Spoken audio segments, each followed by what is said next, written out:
Deus. Quem está feliz hoje aqui? Eu estou feliz. Eu recebi a oração de uma irmã aqui de 97 anos.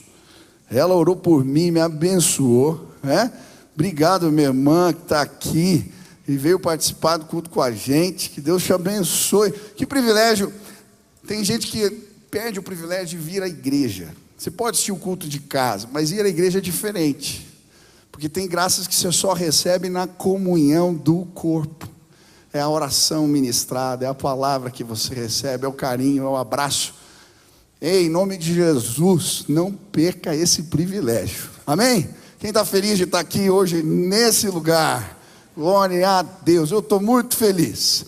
Eu quero estudar com vocês a palavra de Deus no livro de Números, capítulo 11, versículo 1 a 9, nós vamos ler. Amém. Hoje eu quero falar sobre gratidão, né? Eu não sei se você reclama mais do que agradece, mas hoje eu creio que Deus vai operar algo maravilhoso e você vai conseguir agradecer mais do que reclamar. Amém? Quem quer fazer isso? Então vamos estudar a palavra de Deus. Diz assim a palavra do Senhor: queixou-se o povo de sua sorte aos ouvidos do Senhor. Ouvindo o Senhor, acendeu-se-lhe a ira, e fogo do Senhor ardeu entre eles, e consumiu extremidades do arraial. Então o povo clamou a Moisés, e orando ao Senhor, o fogo se apagou, pelo que chamou aquele lugar de Taberá, porque o fogo do Senhor se acendera entre eles. E o populacho que estava no meio deles veio a ter grande desejo das comidas dos egípcios, pelo que os filhos de Israel tornaram a chorar e também disseram: quem nos dará carne a comer? Lembramo-nos dos peixes que no Egito comíamos de graça, dos pepinos, dos melões, dos alhos silvestres, das cebolas e dos alhos. Agora, porém, seca-se a nossa alma, e nenhuma coisa vemos senão este maná. Era o maná como semente de coentro, sua aparência semelhante à de bidélio. Espalhava-se o povo e o colhia em moinhos, o moía em um grau, o pisava, e em panelas o cozia, e dele fazia bolos. O seu sabor era como bolos amassados com azeite. Quando de noite descia o orvalho sobre o arraial, sobre este também caía o maná. Senhor, fala conosco agora, em nome de Jesus, amém. Eu terminei o ano falando sobre uma coisa nova. Expliquei que essa expressão na Bíblia tinha a ver com algo inédito, sem precedentes. E eu creio que Deus vai fazer coisas inéditas na sua vida esse ano. Eu creio que, sim, experiências que você nunca teve com Deus, você pode alcançá-las. Eu creio que nós, como igreja, vamos viver, sim, uma coisa nova. Quantos creem nisso? Eu desejo isso. A Bíblia vai nos mostrar que o povo de Israel perseguia uma promessa de Deus. Eles estavam indo na direção de uma terra que mana leite e mel, uma terra nova, o lugar que o Senhor havia preparado para eles. O problema é que muitas vezes, durante a jornada na direção das promessas de Deus, nós adotamos posturas que nos privam das suas bênçãos. Eu creio que faz a gente poder experimentar o novo de Deus é sermos aprovados por Ele.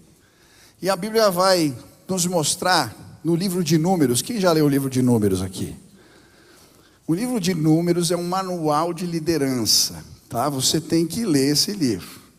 Tem gente que acha que o livro de Números só tem números, mas não.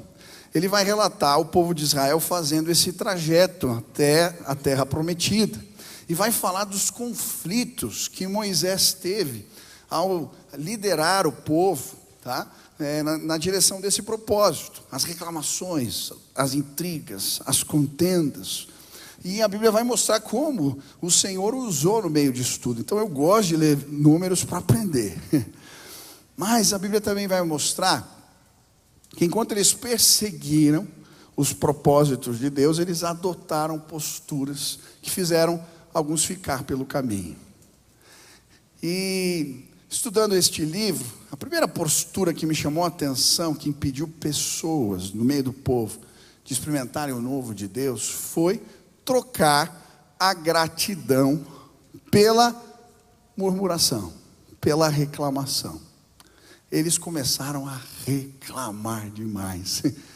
E por causa disso, ficaram no caminho. E enquanto eu estava lendo o texto, a imagem que me veio à mente sabe aquela imagem daquelas balanças antigas, que tinham aqueles pratos? Lembra dessas balanças? E a imagem que me veio foi assim, de um lado, um prato escrito assim, gratidão, agradecimentos. E no outro lado, escrito assim, reclamações. Toda vez na nossa vida que a balança pende para o lado da reclamação, a gente trava, a gente para no caminho. Eu quero que você faça assim, ó, faça assim com a sua mão. Eu não sei o que pesa mais, reclamação ou gratidão? Sabe, quero propor um desafio para você. Começar a tentar medir isso. Queria que você pegasse alguém que é próximo, um membro da sua família, e combinasse com ele. Olha, nesses próximos dias, ou um dia basta, toda vez que eu reclamar ou você reclamar, eu vou sinalizar. Já pensou? Você vai conseguir sentir o peso um pouquinho do que está acontecendo, se a tua vida está pesada ou não. Eu lembro alguns anos atrás, nós promovemos um retiro, eu era pastor dos jovens aqui na igreja, e nós fizemos uma dinâmica. Nós entregamos para todos os participantes do acampamento uma cartela com vários adesivos pequenininhos, assim, escrito murmurei. E aí durante um dia no acampamento nós combinamos assim, olha, se alguém reclamar, murmurar perto de você, você vai lá e cola o adesivo. E foi interessante, uma hora eu estava na fila e de repente eu reclamei, tinha o irmão do lado, ele não perdoou, pastor murmurou, já pôs em mim. A gente murmura, reclama até sem perceber. E o que me chamou a atenção foi que no final do dia, chegou um camarada no culto da noite e ele tinha adesivo, faltou na cabeça, mas o corpo inteiro estava tomado. Sabe, muitas vezes nós paramos nos caminhos da vida, não chegamos nos propósitos de Deus, porque a gente troca gratidão por reclamação.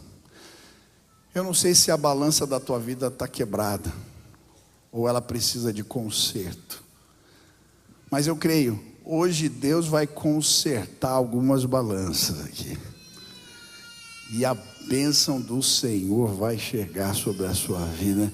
Quantos querem agradecer mais do que reclamar? Amém? A pergunta que eu me fiz foi: por que o povo de Israel reclamava? Por que é que a gente reclama? A primeira lição que eu aprendi foi que eles reclamavam porque não entendiam que isso era um pecado, e um pecado que podia provocar a ira de Deus. Olha o que diz o versículo 1, a Bíblia diz assim: queixou-se o povo da sua sorte aos ouvidos do Senhor. Ouvindo o Senhor, acendeu-lhe a ira, e fogo do Senhor ardeu entre eles e consumiu as extremidades do arraial. O que provocou a ira do Senhor? Acendeu a ira do Senhor. O que foi? A Bíblia diz: as queixas do povo. Sabe, eu creio que muitos de nós reclamamos porque não entendemos que as nossas queixas e alguns tipos de reclamação são pecados, e que eles podem despertar ira, irritar Deus. Por isso a gente reclama. Mas pastor, quer dizer que se queixar é pecado? Veja, nem todo tipo de lamento e reclamação é pecado. Mas a palavra aqui, queixar-se no hebraico, significa é reclamar com ressentimento, lamentar com acusação. Isso que é a murmuração.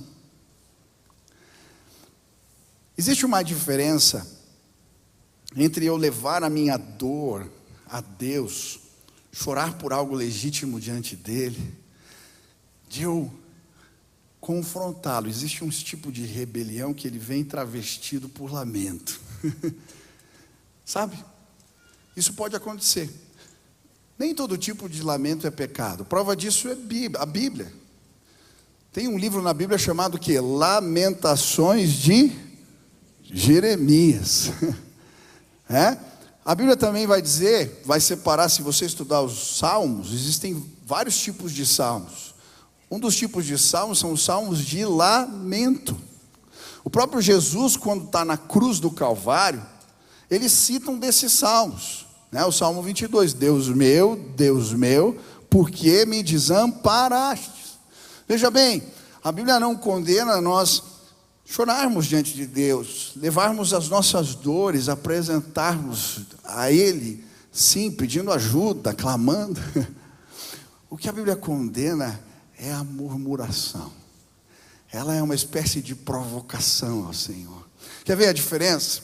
Quando o povo de Israel está emparelhado, está saindo do Egito e vem os exércitos do faraó atrás, eles vão até Moisés e eles falam: não tinha túmulo suficiente no Egito para você trazer a gente aqui no deserto para morrer? Não é uma simples reclamação, ela vem acompanhada de ressentimento, de acusação. O mesmo acontece quando os discípulos estão com Jesus no barquinho, lá no meio da tempestade, e Jesus está dormindo. Você lembra dessa história? O que eles falam quando vão acordar Jesus? Não te importas que morramos.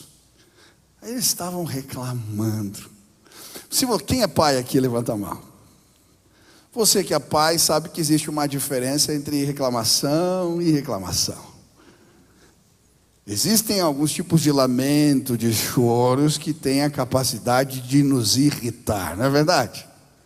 Uma coisa é teu filho chorar pedindo ajuda porque está com dor, porque está precisando de algo. Outra coisa é ele pedir o Nescau para você.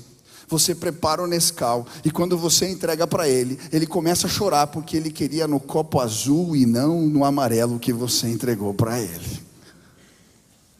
Murmuração é isso. É uma reclamação irritante. E é tão irritante que o próprio nome em português, murmuração, ele vem de uma onomatopeia, que é a imitação de um som irritante. Murmuro. No grego, é a mesma ideia, só que eu não sei o que é mais irritante, muro, guinim, mas sei lá. É uma reclamação capaz de tirar do senso, de irritar. O povo de Israel fez isso.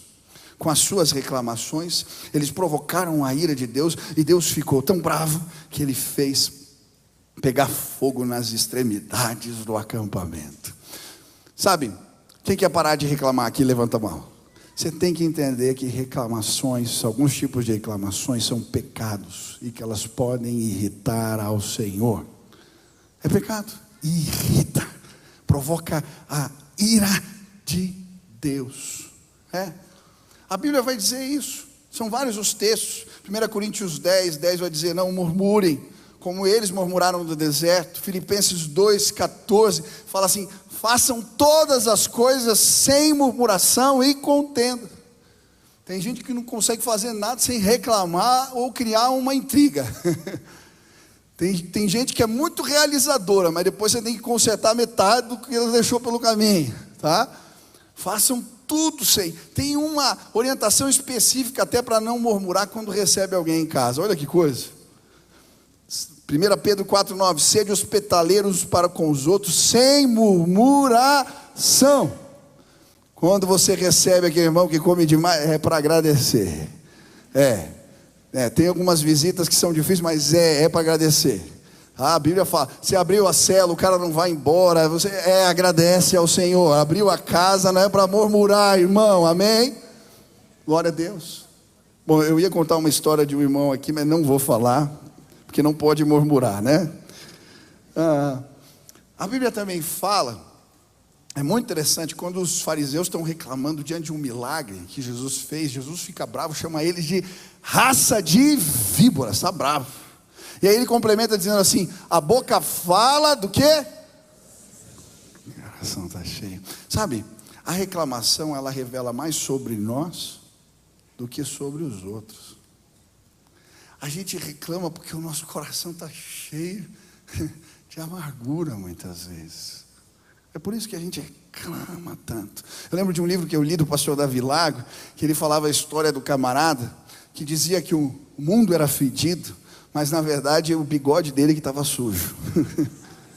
Sabe, muitas vezes o mundo parece mal cheiroso e desagradável para nós, porque existem lixos que acumulamos dentro de nós, e aquilo começa a cheirar mal, e a gente acha que o mundo está estragado.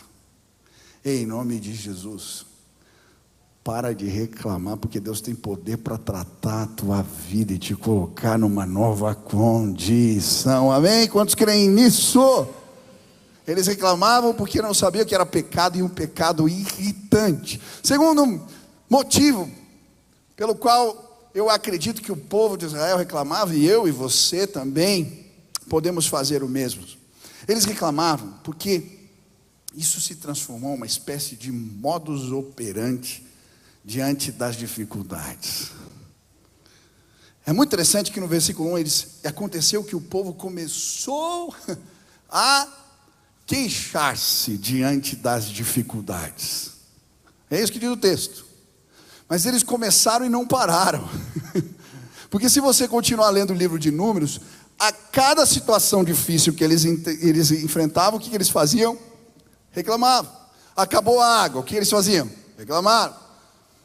Estavam sendo perseguidos pelos exércitos de Faraó, eles reclamaram. Acabou a comida, eles reclamaram.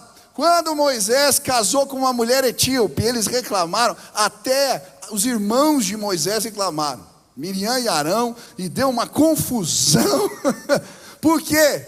Reclamar virou modus operandi. Eles reclamavam por tudo. O problema, querido, é que aquilo que a gente faz de forma recorrente, o nosso cérebro, ele faz o quê? Ele automatiza. Já percebeu isso? Quem aqui toca algum instrumento?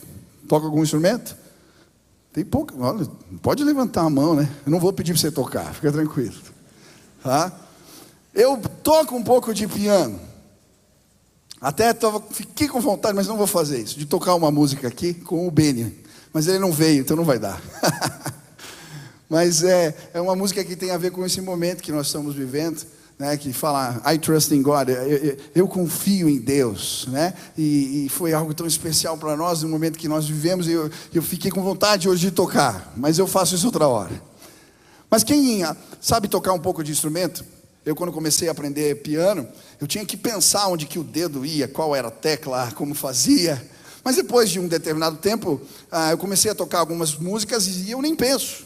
Simplesmente você faz. Vira automático. Quer ver outro exemplo? Quem aqui sabe dirigir? Levanta a mão. Você dirige? Tá? Quando você começou a dirigir, você teve que treinar os pés, né? Pisava na embreagem, aí se não pesava direito, o carro morria.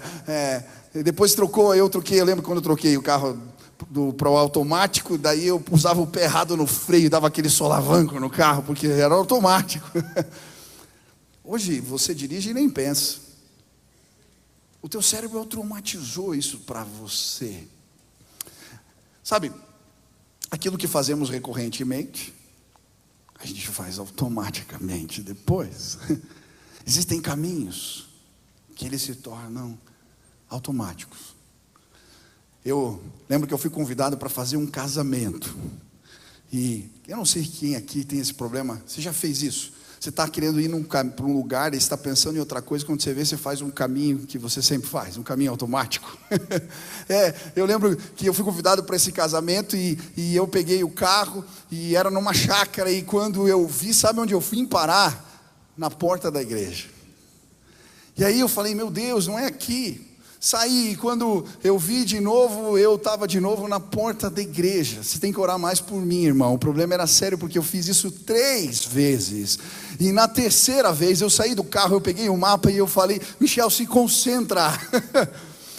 E aí pus um mapa, naquela época não tinha GPS, eu estou ficando velho, meu Deus. E eu pus ali no banco e eu saí, e de repente quando eu abri o vidro, voou o mapa pela janela. E eu falei: meu Deus, o Senhor não quer que eu faça esse casamento, só pode ser isso. Eu me senti, sabe aquela história do Balaão, que a mula parou? Eu falei: não é. E o casamento não deu certo, mas bom, deixa para lá isso daí, talvez. Mas a verdade é que a gente segue caminhos no automático. Quando você costuma reclamar, o teu cérebro automatiza isso. É por isso que você dá topada com o mindinho na quina da porta, e aí o que sai? Você pragueja, você reclama, você xinga, você nem pensa, acontece automaticamente. Quem está me entendendo? Pastor, mas como é que eu faço para resolver o problema? Já virou automático, eu reclamei a vida inteira, me converti, e agora como é que para esse negócio? Você precisa reprogramar a tua mente. É por isso que a Bíblia fala que nós temos que levar os nossos pensamentos cativos a Jesus. Pastor, como é que reprograma a mente? Vou falar como eu fiz, tá? Exemplos práticos. Tinham situações na minha vida que constantemente provocavam em mim reclamação. E eu comecei a identificá-los.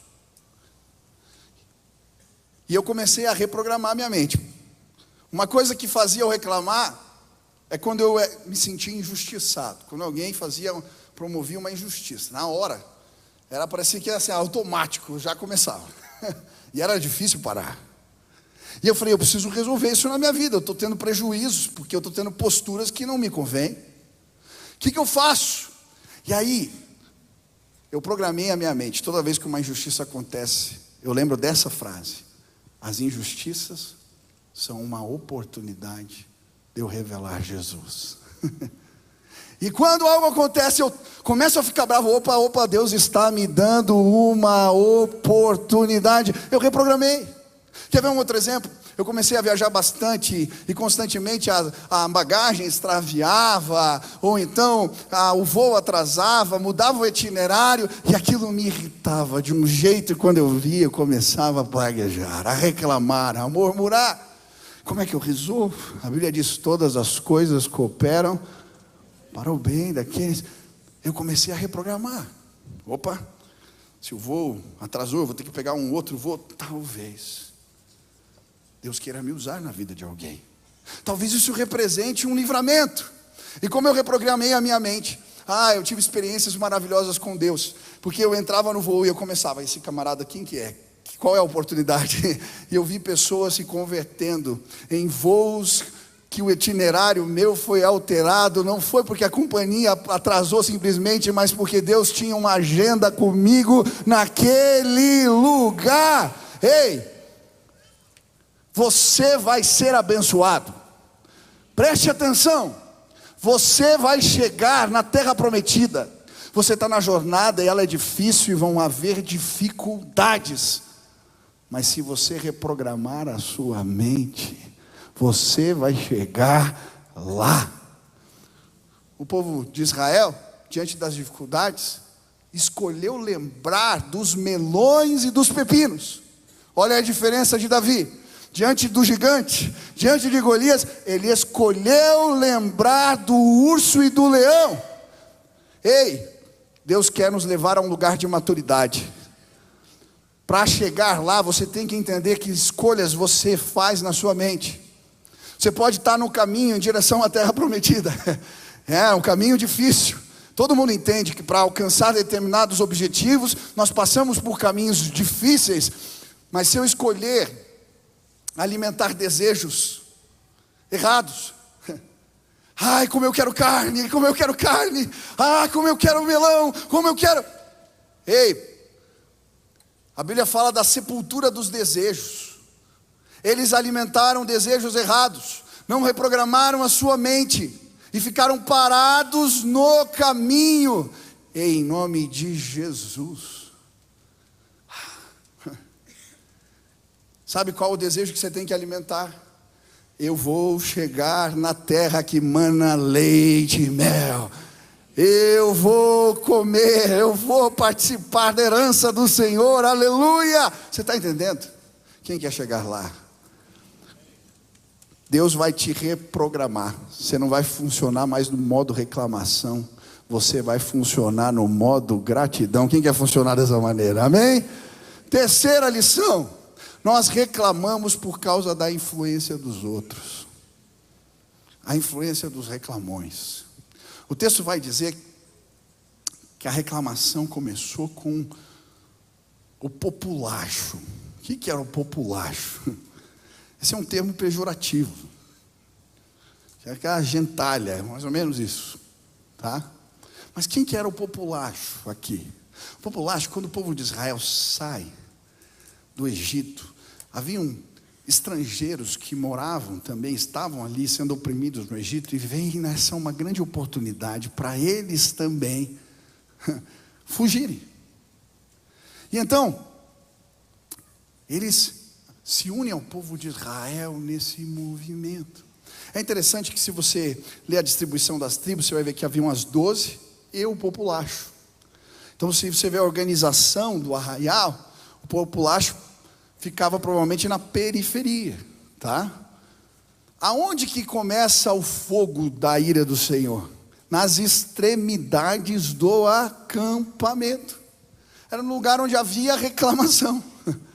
A Bíblia diz que o populacho começa a reclamar, e olha aí o poder da progressão, que o que a gente fala tem, a capacidade que tem de progredir. Começa com o populacho, depois a Bíblia diz, alguns do povo de Israel, depois a Bíblia vai dizer, se você continuar lendo o texto, que todas as famílias da casa de Israel começaram a ir para a porta da sua tenda e começaram a chorar. Eu quero carne. Que loucura. Preste atenção. Nós reclamamos porque a gente anda com gente que reclama. E a gente frequenta ambientes cheios de reclamação. E aí quando a gente vê, a gente está reclamando, nem sabe por quê. Você já comprou a briga do outro, e quando você foi ver, ela nem era uma briga legítima? Já aconteceu contigo? A gente se mete. Não tem nada mais hostil hoje do que as redes sociais. Eita lugar onde tem reclamação. A pessoa às vezes posta uma vitória, quando você vê tem 10 para reclamar ou achar algum defeito, já viu? Tem até os haters hoje. Tem gente que vive, tá, de fazer post reclamando da vida. Eu nunca vi. Eu fiquei impressionado esses dias com um post que eu vi. Era a minha esposa contando essa história. Era uma moça que ela tinha câncer, já estava numa fase avançada, e ela entra na internet, pede ajuda, e aí várias pessoas se mobilizam para ajudá-la, e ela consegue fazer um tratamento, começa a melhorar. Quando ela começa a melhorar, ela começa a postar fotos mais bonitas, e aí então as pessoas começam a reclamar. Como é que pode uma mulher com câncer, com uma pele bonita dessa, com cabelo bonito desse? E aí alguém então fala, ela deve ser uma vigarista, e daqui a pouco todo mundo está reclamando da menina, porque ela está melhorando do câncer, e ela começa a ser odiada na internet. Esses dias a gente estava no almoço assim, falou, lembra aquela menina do câncer? Sim, morreu. Ela realmente estava doente. A gente reclama porque os outros reclamam. Deixa eu te dizer, talvez a sua casa se transformou num ambiente de reclamação. Talvez o lugar que você trabalha se transformou num ambiente de reclamação. Talvez alguns grupos que você frequenta. O crente, ele não apenas mede o ambiente, ele não é um termômetro. O crente muda ambientes, transforma ambientes. A sua presença vai fazer do lugar que você está um lugar de gratidão e não de reclamação.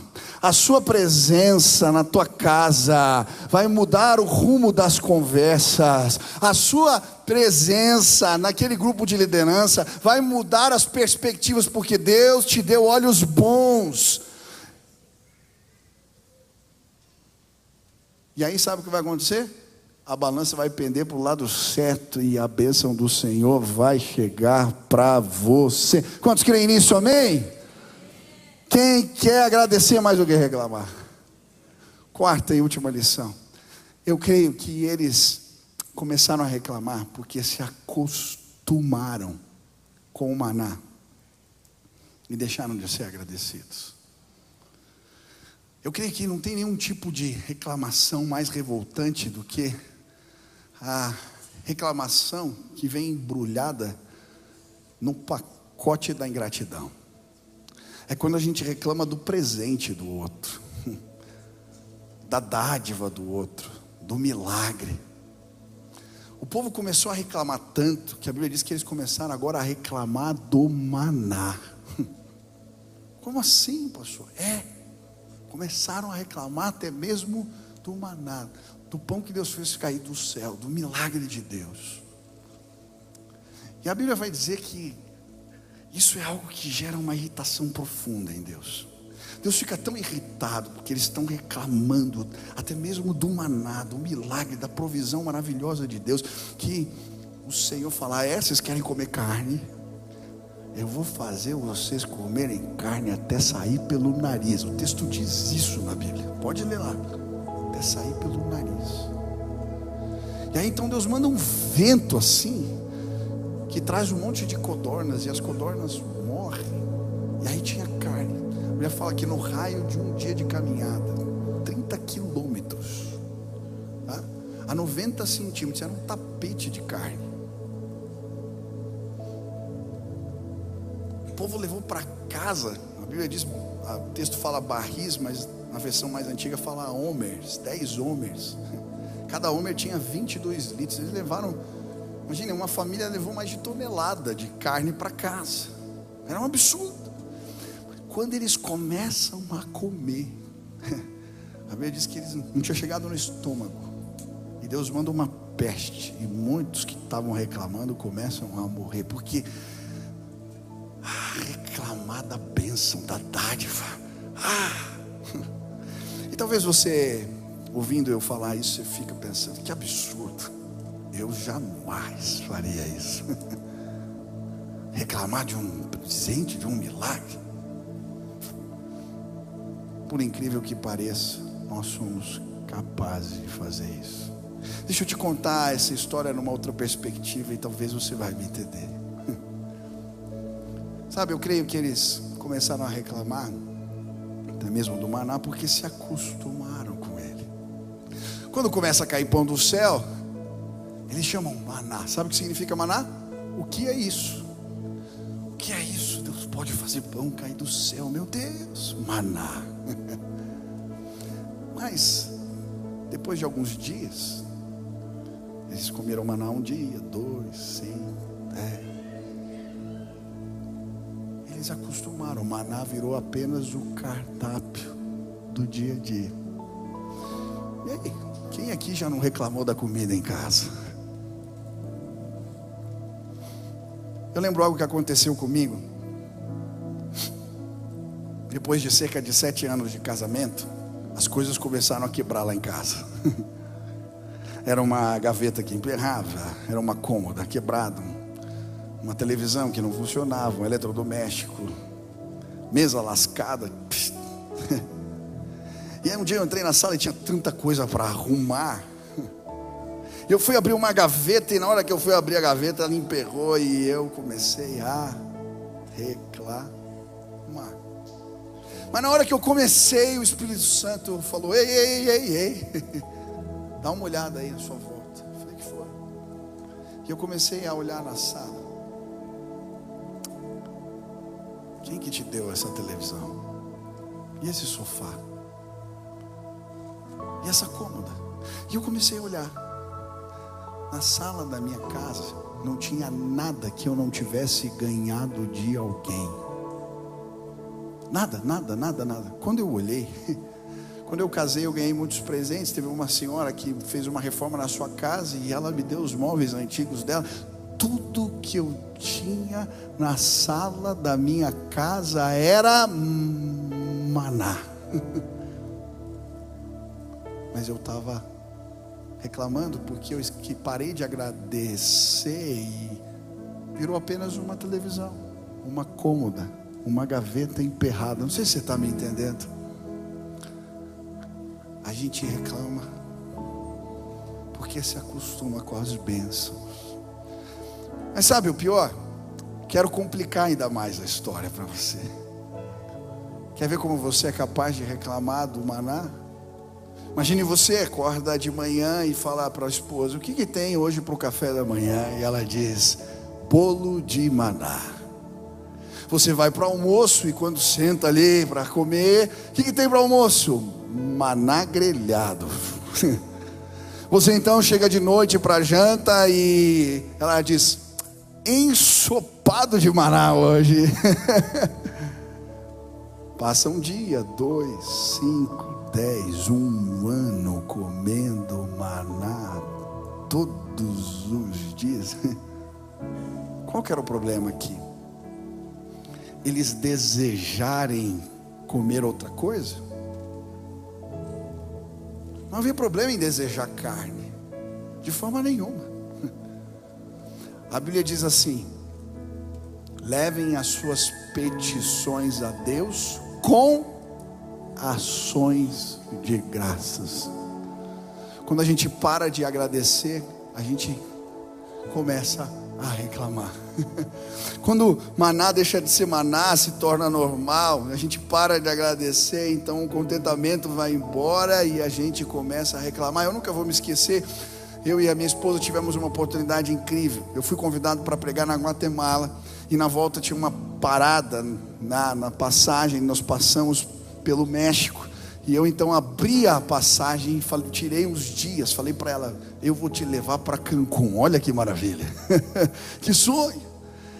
Nunca teria dinheiro para fazer isso, mas me pagaram a viagem. Eu só abri a perna e ainda ganhei uma oferta, pude ir para um hotel legal. As crianças eram pequenas.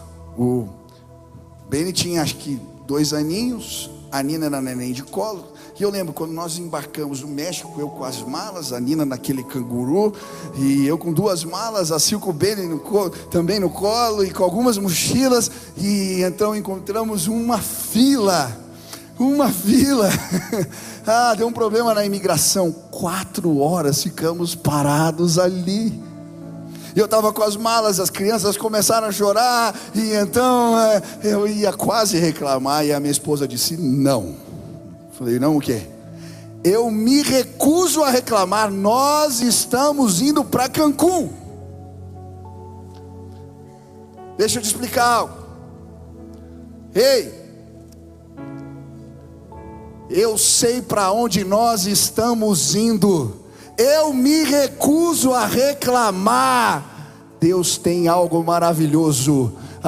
Ele preparou a Nova Jerusalém para mim e para você. E quando nós perdemos as perspectivas, a gente reclama, porque a gente esquece aonde Deus quer nos levar. Quem quer ser abençoado aqui? Você não vai reclamar, nem Deus quer te abençoar. Você só está no caminho. Ei, para.